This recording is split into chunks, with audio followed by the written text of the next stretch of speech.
নমস্কার সকলকে। কেমন আছো সবাই? আশা করি সকলে ভালোই আছো। অনেক দিন পর আমি একটি নতুন ব্লগ নিয়ে তোমাদের সামনে আসলাম। এটা যদিও অনেক দিন পুরনো, মানে হচ্ছে রং খেলার সময়ের। তো আমার কাকা শ্বশুর বাড়িতে গুরুদেবের পুজো হচ্ছিল, সেখানেই আমরা সবাই গেছিলাম। তো ওখানেরই একটি ছোট্ট ব্লগ তোমাদের সাথে শেয়ার করছি। কেমন লাগছে তোমরা একটু জানাবে। এইদিকে দেখো আমাদের গুরুদেবকে রেডি করছে সাজিয়ে।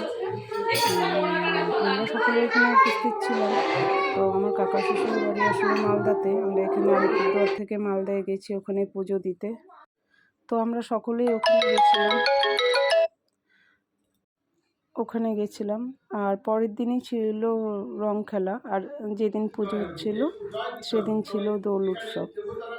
তো দেখো এখানে সবাই বসে পুজো করছে, আমিও পিছনে বসেছিলাম। ছোট মেয়ে খুব জ্বালাতন করছিল, তো ওকে নিয়ে হয়তো একটু পেছন দিকেই গেছিলাম। তারপর ওখান থেকে চলে গেলাম সন্ধ্যাবেলা, যেহেতু দোল উৎসব ছিল।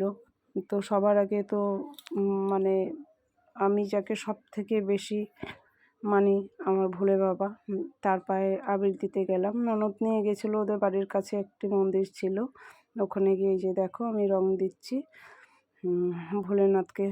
সবার আগে ভোলে বাবাকে রং দেওয়ার পরেই আমি পরের দিন সবার পায়ে ছুঁয়েছি রং। আগে বাবার সাথে একটু রং খেলে নিয়েছি। আর এই যে ওইদিকে দেখো আমার ছোট মেয়ে, উনিও বেশ বসে আমার সাথে রং দিবে, ঠাকুর বোল করবে। তো রং দিচ্ছে। তারপর ওখান থেকে চলে গেলাম, ওখানে আরেকটা শিব মন্দির আছে ওখানে।